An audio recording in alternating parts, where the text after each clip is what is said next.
For multiplayer and Call of Duty Modern Warfare 3, we wanted to give the player a new way to experience these classic maps.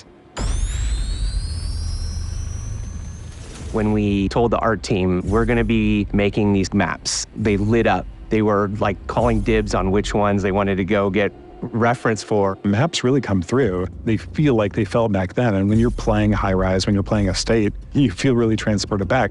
We questioned a lot of what was good about the movement of older games, what was good about the gunplay of older games, and the same with the newer games. So we tried to marry a lot of those things together. The way we approach it is that, how are we gonna make these the best versions of those maps that people have ever played? Because that's what we wanted. That's what we want as fans.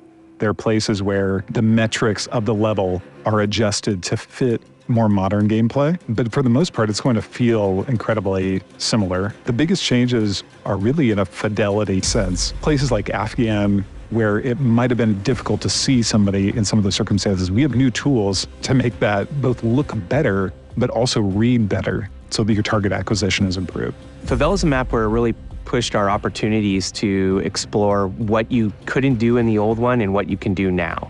From an artistic side, the map has more detail than I think any other map.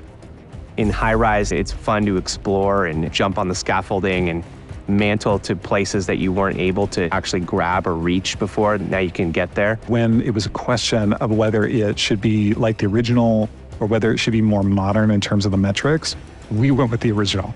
And we pushed very hard to make sure that that experience was as close to the original as we possibly could while we modernized the look of the map. I've seen people play it for the first time and they don't really know what they're gonna see, and when that load screen shows up for Favela or for Quarry, you see them light up like, oh my gosh, these are the maps that I've been hoping they would remake. The whole team here is super excited to bring all of these maps to fans everywhere.